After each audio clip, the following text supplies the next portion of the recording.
Hello friends, you are most welcome to more education classes. दोस्तों, आज हम कर रहे हैं 24 मई 2021 के करंट अफेयर। अगर आप हमारे टेलीग्राम ग्रुप से जुड़ना चाहते हैं तो इसी वीडियो के डिस्क्रिप्शन में आपको टेलीग्राम ग्रुप का लिंक दिया गया है, आप उसे ज्वाइन कर सकते हैं। वहाँ पर आपको रेगुलर पीडीएफ मिलती रहेगी। शुरुआत करते हैं आज के महत्वपूर्ण करंट अफेयर की। सभी करंट अफेयर करना जरूरी नहीं, लेकिन जो महत्वपूर्ण है, परीक्षा की दृष्टि से महत्वपूर्ण है, वही करंट अफेयर करें। ज़्यादा न पढ़े, लेकिन जितना पढ़े वो क्वालिटी का पढ़े। शुरुआत करते हैं आज के पहले करंट अफेयर की। हमारे पास है सबसे पहला करंट अफेयर। पर्यावरण विज्ञान के संदर्भ में हाल ही में खबरों में रहा A76 क्या है? हाल ही में खबरों में रहा A76 क्या है? एक्चुअली स्टूडेंट, A76 एक हिमखंड है। आपको बता दें, ये हिमखंड बहुत बड़ा टुकड़ा है जो ग्लेशियर से टूट गया है। इसके बारे में विस्तृत जानकारी अगर आपको दें तो आपके सामने है कि यूरोपीय अंतरिक्ष एजेंसी के हालिया आंकड़ों के अनुसार अंटार्कटिका में रोन आइस शेल्फ के पश्चिमी हिस्से से टूटकर आइसबर्ग, जिसका नाम A76 है, अब वेडेल सागर पर तैर रहा है। इसे दुनिया का सबसे बड़ा हिमखंड कहा जा रहा है क्योंकि यह लगभग 170 किलोमीटर लंबा और 25 किलोमीटर चौड़ा है।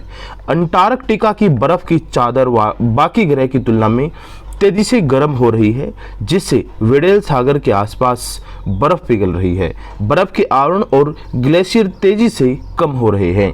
तो ये देश के लिए, ये दुनिया के लिए, ये पूरी सृष्टि के लिए, जो ये पृथ्वी है, इसके लिए बहुत खतरे की बात है क्योंकि गर्मी लगातार बढ़ रही है और इस प्रकार से ग्लेशियर का टूटना पूरी दुनिया के लिए खतरा है। साथ ही साथ इस ग्लेशियर के पिघलने से आपको पता है कि समुद्र का लेवल अप हो जाएगा। इस ग्लेशियर की आपको एक झलक दिखाते हैं। ये आपके सामने है ग्लेशियर।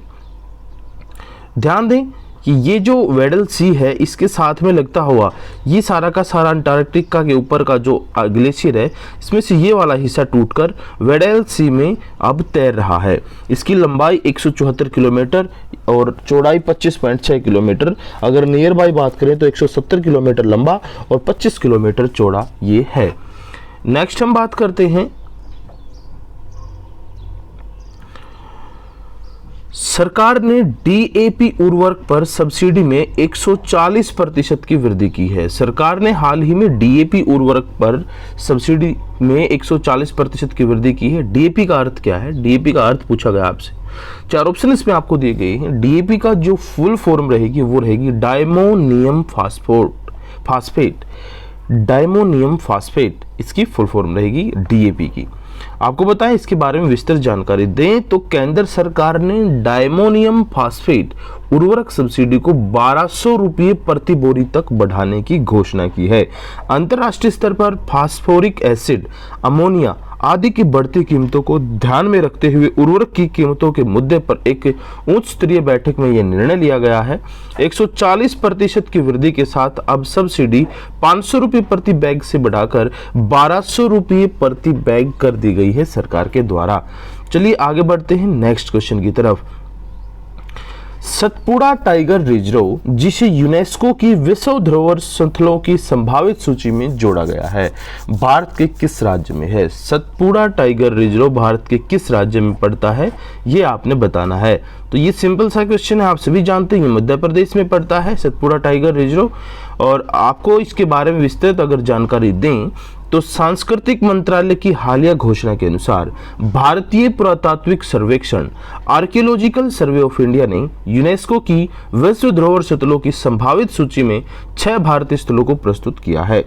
इन 6 स्थलों में मध्य प्रदेश में सतपुड़ा टाइगर रिजर्व, वाराणसी का प्रतिष्ठित रिवर फ्रंट, कर्नाटक में हीरे बेकेल मेगालिथिक साइट, जो हीरे की जो बेंकल मेगालिथिक साइट है वो, महाराष्ट्र में मराठा सैन्य वास्तुकला, नर्मदा घाटी जबलपुर में भेड़ा घाट, लमेता घाट और कांचीपुरम के मंदिर, ये 6 की 6 साइट जो है अभी हाल ही में यूनेस्को की संभावित सूची में शामिल की गई हैं या प्रस्तुत की गई हैं। नेक्स्ट क्वेश्चन की तरफ बढ़ते हैं। नेक्स्ट क्वेश्चन हमें दिया गया है, INDRP एट्रीब्यूशन ट्रिब्यूनल, जो हाल ही में सुर्खियां बटोर रहा था, किस अक्षेत्र से जुड़ा है?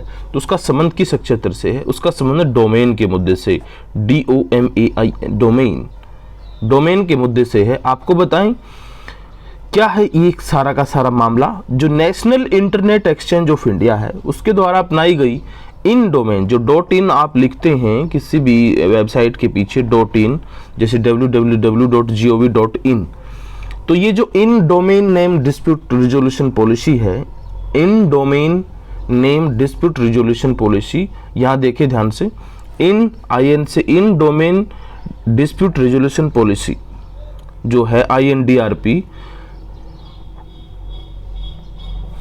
भारत डोमेन नाम के संबंध में किसी भी विवाद को नियंत्रित करेगी।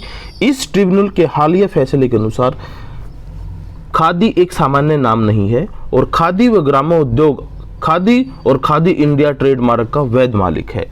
तो ये जो खादी का यूज करते हैं मोस्टली जो कपड़ा बेचने वाले हैं, खादी ट्रेडमार्क का इस्तेमाल करते हैं, आप सभी नहीं करेंगे, इसका भी एक डोमेन पर्सनली जो बाई करेगा वो इसका यूज कर सकता है।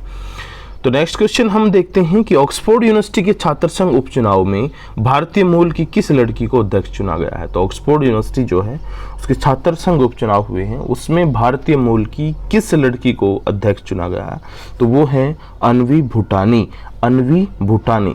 तो ये थे आज के कुछ एक महत्वपूर्ण करंट अफेयर, क्योंकि कल संडे होने की वजह से कुछ एक कामकाज में बढ़ोतरी नहीं हो पाई, सरकारी कामकाज में, जिसकी वजह से करंट अफेयर बनने में थोड़ी सी सुविधाएं नहीं हो पाई।